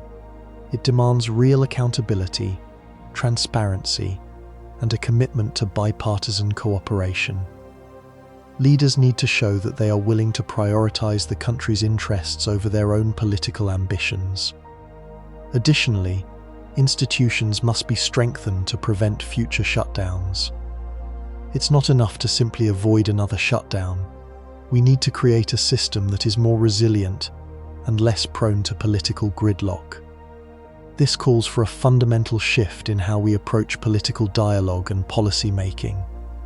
The focus should be on finding common ground and building consensus, rather than demonizing opponents and scoring political points. Public views on government shutdowns aren't static. They have evolved over time, influenced by various factors such as the frequency of shutdowns, their duration, and the specific issues involved. In the past, shutdowns were relatively uncommon, and the public often saw them as a temporary inconvenience. However, as they have become more frequent, public frustration and disillusionment have grown. There is a rising sense that shutdowns are a symptom of a deeper problem, an ineffective political system that cannot address the nation's challenges effectively. This change in public opinion has led to increased calls for reform. Interestingly, there are also demographic differences in how people view government shutdowns. Younger voters, for example, tend to be more critical of the political system and more likely to blame both parties for the dysfunction. Older voters, on the other hand, may be more inclined to support one party over the other and to see shutdowns as a partisan issue. These demographic differences highlight the importance of understanding the nuances of public opinion and tailoring messages to specific audiences. It's not enough to simply appeal to the broadest possible audience. You need to connect with people on a personal level and address their specific concerns. Looking ahead, it's likely that public views on government shutdowns will continue to change. The increasing polarization of American politics, combined with the rising frequency of shutdowns, suggests that the public is becoming more cynical and disillusioned. However, there's also a growing recognition that the current system is unsustainable. This could create an opportunity for reform, but it will require strong leadership, bipartisan cooperation, and a willingness to address the root causes of the dysfunction. The future of American democracy may depend on our ability to overcome this challenge. The idea of automatic continuing resolutions, often called auto-CRs, is gaining attention. As we've discussed, government shutdowns occur when Congress fails to pass appropriations bills, or at least a temporary measure to keep operations running. A continuing resolution, or CR, is that temporary measure. It essentially says, let's keep funding the government at current levels for a little while longer. The problem is that these CRs are often used as political tools, leading to brinkmanship and, ultimately, shutdowns. An auto-CR would change that dynamic. The basic concept is that if Congress fails to pass appropriations bills by a certain date, say October 1st, the start of the fiscal year, then an auto-CR kicks in automatically. This isn't a permanent solution, of course. It remains a temporary funding measure, but it removes the immediate threat of a shutdown. It buys time for negotiations to continue without the pressure of an impending government closure. There are different ways to structure an auto-CR. Some proposals suggest a fixed duration, perhaps 3 months, 6 months, or even the remainder of the fiscal year. Others recommend a tiered approach, where the CR begins at a certain funding level and then gradually decreases, creating a stronger incentive for Congress to reach a final agreement. Now, let's consider the potential benefits and drawbacks. The biggest benefit is clearly preventing shutdowns. That's a significant win for the economy, federal employees, and public trust in government. It eliminates the manufactured crises that have become all too common. However, some argue that auto-CRs would reduce the incentive for Congress to do its job. If there's no immediate threat of a shutdown, they say, lawmakers might be less motivated to negotiate a long-term budget deal. This is a valid concern, and something that would need to be addressed in designing the auto CR. One way to do that would be to include provisions that automatically trigger certain consequences if Congress fails to act after a set period. For example, the auto CR could be set to expire entirely, forcing a shutdown if no agreement is reached. Or it could include automatic spending cuts, creating a fiscal pressure point that encourages lawmakers to compromise. Another challenge is determining the appropriate funding level for the auto CR. Should it be based on the previous year's budget, the President's budget request, or some other formula? Each approach has its own advantages and disadvantages, and it is important to carefully consider the potential implications. Furthermore, implementing an auto CR would likely require changes to existing budget procedures and rules, potentially facing resistance from those who benefit from the current system. Let's move on to the Budget Control Act, or BCA. As we briefly discussed earlier, the BCA of 2011 was designed to address the debt ceiling crisis and reduce the deficit. It established spending caps and created a process for automatic spending cuts known as sequestration. While the BCA did succeed in reducing the deficit, it also had some unintended consequences, including across-the-board cuts that harmed important programs. So how could the BCA be modified to prevent future shutdowns and promote fiscal stability?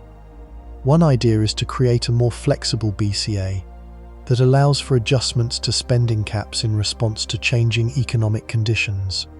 For example, the caps could be indexed to economic growth, so that spending increases automatically when the economy is strong and decreases when the economy is weak. This would help to ensure that the budget remains sustainable over the long term. Another modification could be to replace the blunt instrument of sequestration with a more targeted approach to spending cuts. Instead of cutting all programs equally, sequestration could be directed at specific areas where savings can be achieved without harming essential services. This would require a more detailed analysis of federal spending and a willingness to make difficult choices, but it could be more effective in the long run. However, any modifications to the BCA would need to address the enforcement issue. The original BCA included provisions for automatic enforcement, which helped ensure adherence to the spending caps. However, these provisions were often circumvented through loopholes and legislative maneuvers. Therefore, any new BCA must include stronger enforcement mechanisms, such as automatic across-the-board cuts if Congress fails to comply with the caps. Additionally, it is crucial to consider the political feasibility of any BCA changes.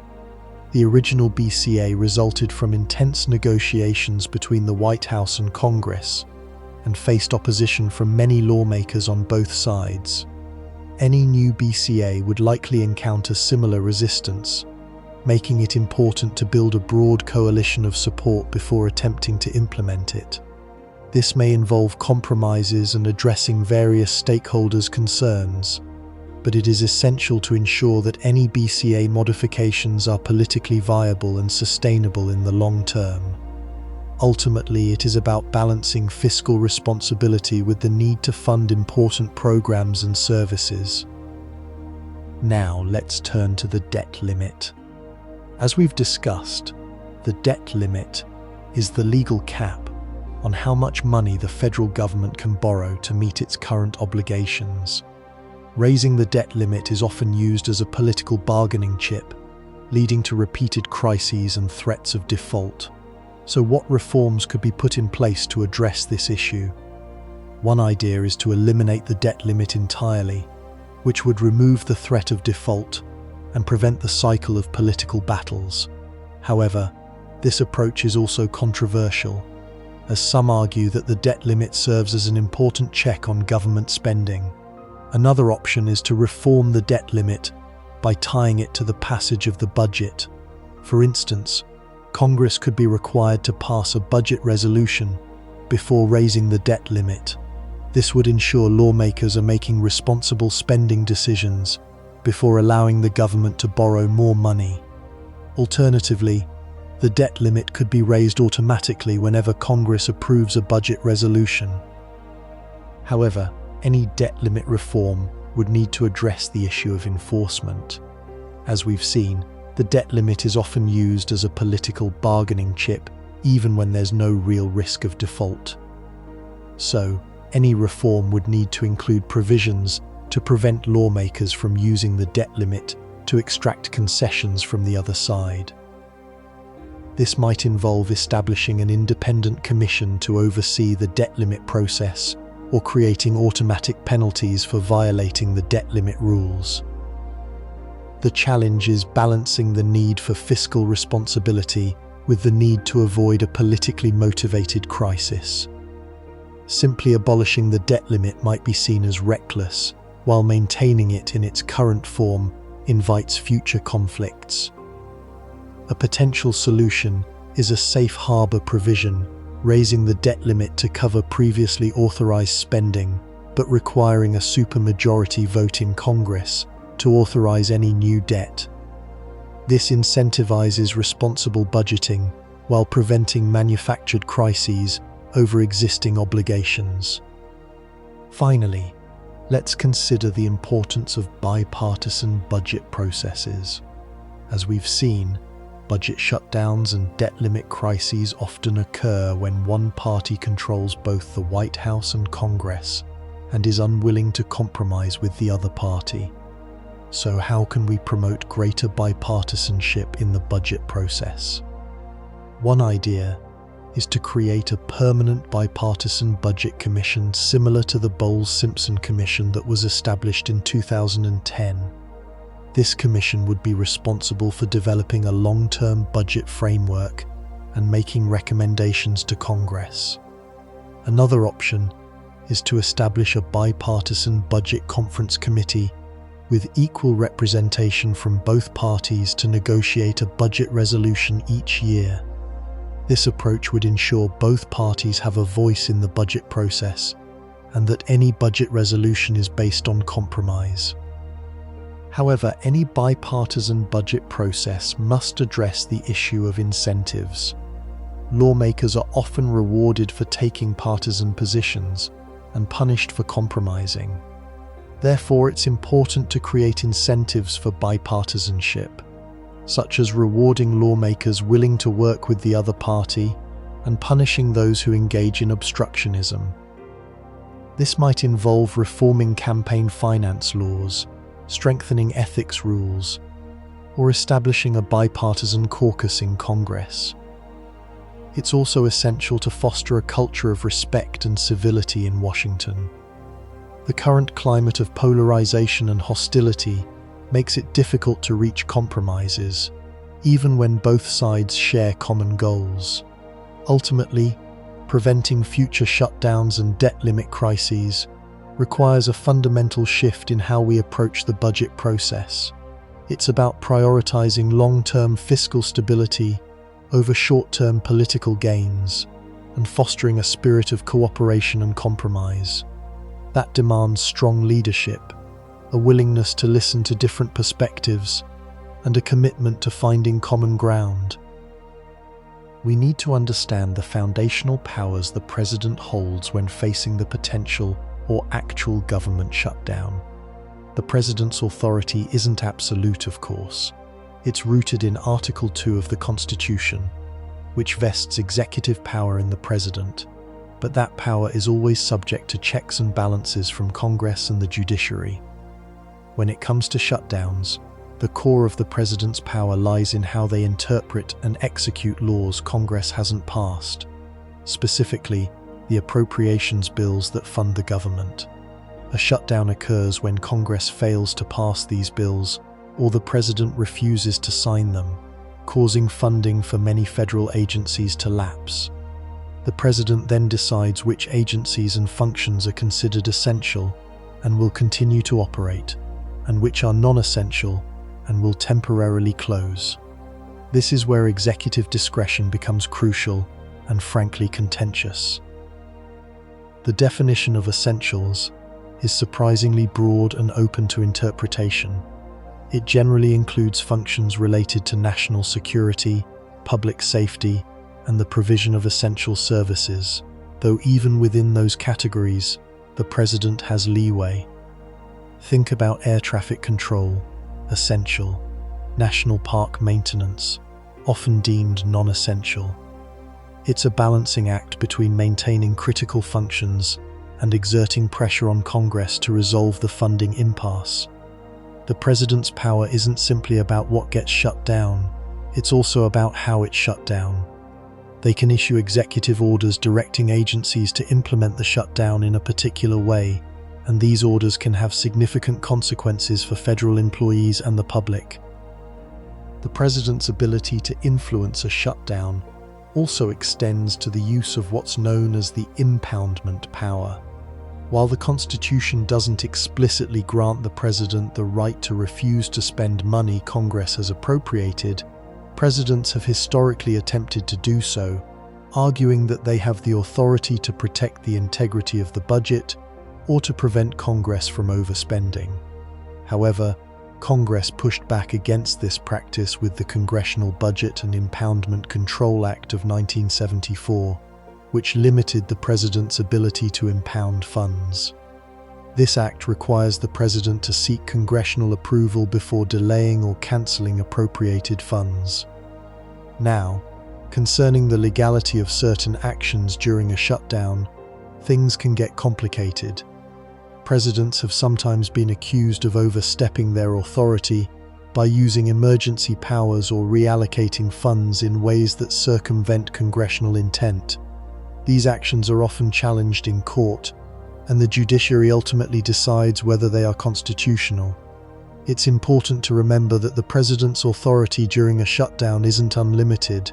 They're operating within a framework of laws and constitutional constraints, and their actions are subject to review by other branches of government. The scope of the president's power is also influenced by the specific circumstances of each shutdown, such as the length of the shutdown, the number of federal employees affected, and the severity of the disruption to government services. Let's look at the strategies presidents use when facing a potential shutdown or during one. One common approach is to try to frame the narrative in a way that blames the opposing party. This often involves public statements, media appearances, and social media campaigns designed to influence public opinion. The president might claim that the opposing party is being unreasonable, obstructionist, or unwilling to compromise. It's a classic political tactic, but it can be effective in rallying public support and pressuring the other side. Another approach is to negotiate a compromise with congressional leaders. This may include closed-door meetings, phone calls, and back-channel communications. The president might offer concessions on certain issues in exchange for agreements on others. However, negotiations can be tough, especially when there are deep ideological divisions or strong partisan hostility. Sometimes presidents use the threat of a shutdown as leverage to achieve other policy objectives. They might argue that they're willing to let the government shut down unless Congress agrees to specific demands. This strategy is risky, as it can backfire and turn public opinion against them. The president also relies heavily on their administration officials, such as the cabinet secretaries, White House chief of staff, and legislative affairs team, to lobby Congress, build coalitions, and manage the crisis. These officials play a key role in communicating the president's position, addressing congressional concerns, and keeping negotiations on track. It's a team effort, and the success of the president's strategy often depends on the effectiveness of their administration. A more subtle approach involves strategic ambiguity. The president might intentionally avoid taking a firm stance on certain issues to leave room for compromise or to prevent locking themselves into a corner. This can be effective in keeping negotiations open. but it also risks appearing indecisive or weak. Presidents also consider the timing of a shutdown. A shutdown during a major national crisis, such as a natural disaster or a terrorist attack, would be especially damaging both politically and practically. Therefore, presidents often try to avoid shutdowns during sensitive periods. Additionally, presidents frequently leverage the bully pulpit, the ability to use the office to influence public opinion, to rally support for their position. They might deliver speeches, hold town halls, or run social media campaigns to communicate directly with the American people. This can be a powerful way to bypass Congress and apply public pressure. It's important to recognize that each president has a unique style and approach to handling shutdowns. Some are more willing to compromise than others. Some are more effective at public communication, and some are simply more fortunate given the political circumstances they face. The success of a president's strategy also depends on the specific context of each shutdown, such as the underlying issues, the level of partisan polarization, and the state of the economy. Now, let's dive into the specific negotiating tactics presidents use during shutdown crises. One common tactic is log rolling, which involves trading concessions on different issues to reach a mutually acceptable outcome. The president might agree to support a congressional priority in exchange for support on their own priorities. This allows both sides to claim a victory and avoid a prolonged standoff. Another tactic is packaging, which involves combining several issues into a single deal. This can make it easier to reach an agreement, as it enables both sides to address multiple concerns at once. However, it can also make negotiations more complex, requiring more concessions from both sides. Bridging is a tactic used to find common ground between opposing positions. The president might propose a compromise that addresses some concerns of both sides, which requires flexibility and creative thinking. Principled negotiation focuses on uncovering the underlying interests of both sides, rather than just their stated positions. This can help reveal hidden areas of agreement and build trust. The president or their negotiating team often uses bracketing, starting with extreme positions and gradually moving toward a compromise. This creates a sense of progress and makes both sides feel like they've achieved something. Equally important is active listening, fully understanding the other side's perspective before responding. This demonstrates respect and helps build rapport. A subtle but powerful tactic is framing, presenting an issue in a way that favors one's position. The president might emphasize the benefits of their proposal or the negative consequences of inaction. The art of negotiation also involves knowing when to walk away. Sometimes, the best way to achieve a favorable outcome is to be willing to abandon negotiations and let the consequences of a shutdown play out. This is a risky strategy, but it can be effective if the president believes they have a strong bargaining position. It's also essential to understand the motivations and priorities of the opposing party. What are they trying to achieve? What are their constraints? What are their red lines? The more the president understands the other side, the better equipped they'll be to negotiate a successful outcome. Effective negotiation requires a combination of skill, patience, and a willingness to compromise. It's a complex and challenging process, but it's essential for resolving shutdown crises and keeping the government functioning. Remember, negotiations aren't about winning or losing. They're about finding a solution that's acceptable to all parties involved.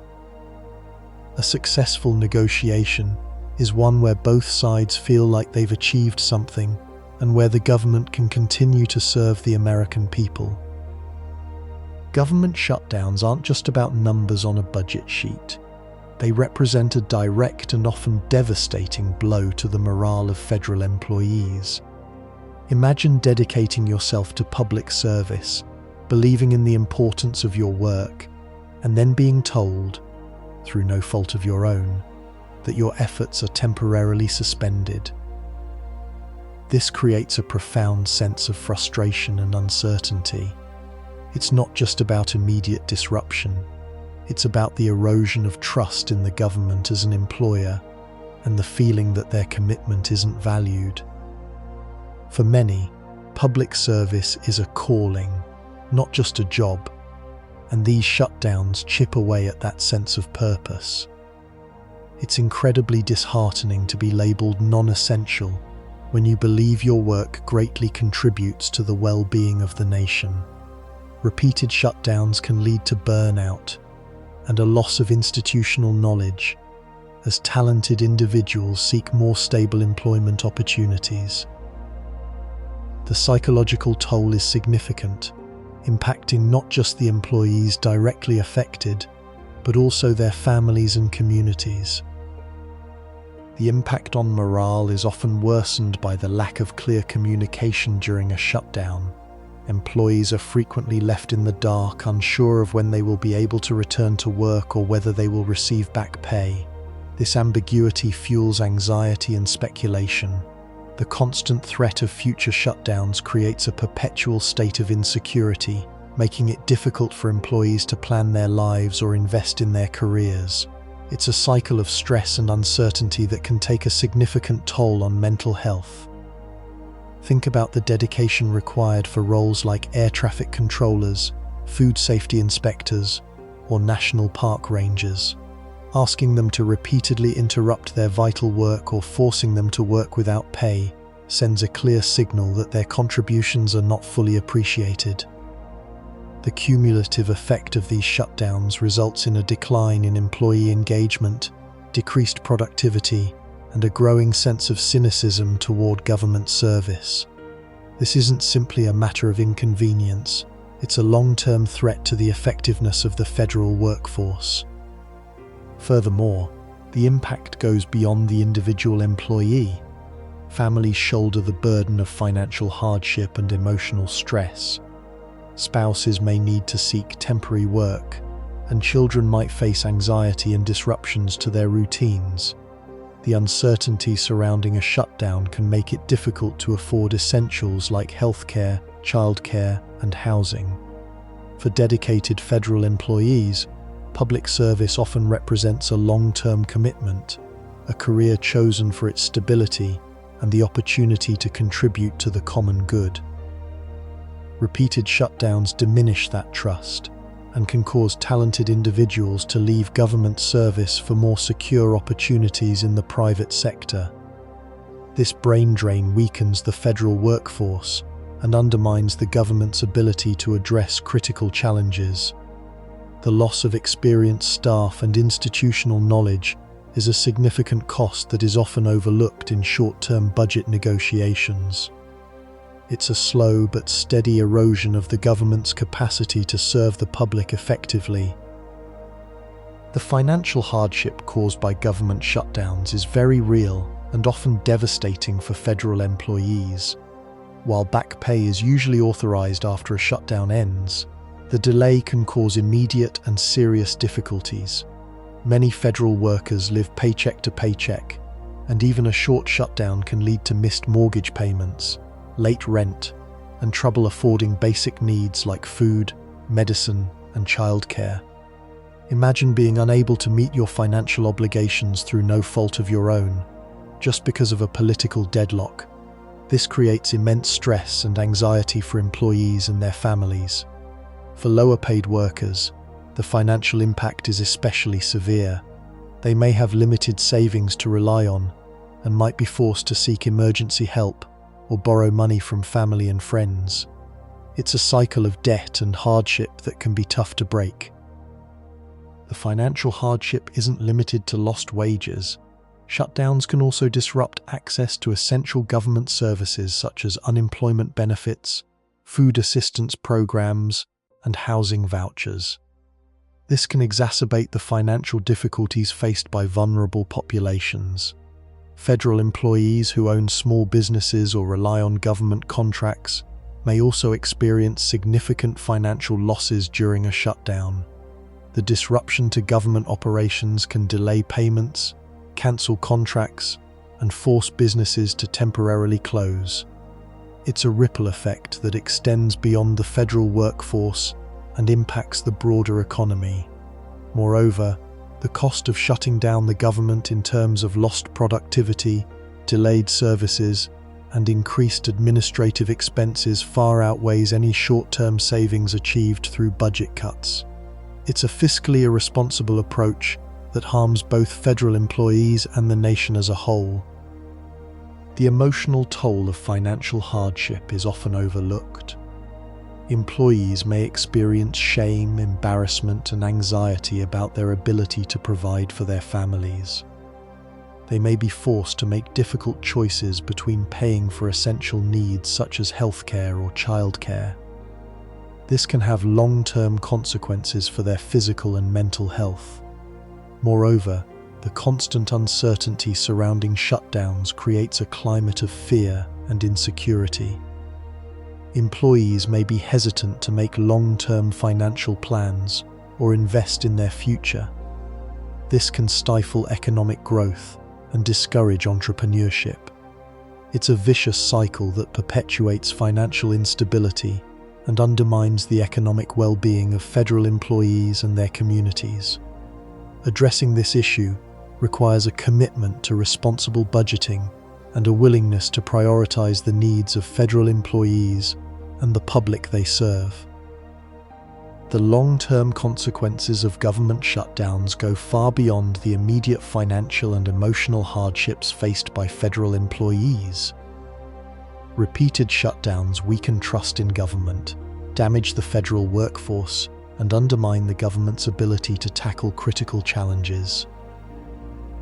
The loss of experienced personnel and institutional knowledge is a significant cost that is often overlooked. As talented individuals leave government service for more stable opportunities, the government loses valuable expertise and capacity. This can have long-lasting effects on national security, public health, and economic competitiveness. It results in a slow but steady erosion of the government's ability to serve the public effectively. The decline in employee morale and engagement can have a cascading effect on government performance. Disengaged employees are less productive, less innovative, and less likely to go the extra mile. This can lead to delays in critical services, increased errors, and a decline in the quality of government programs.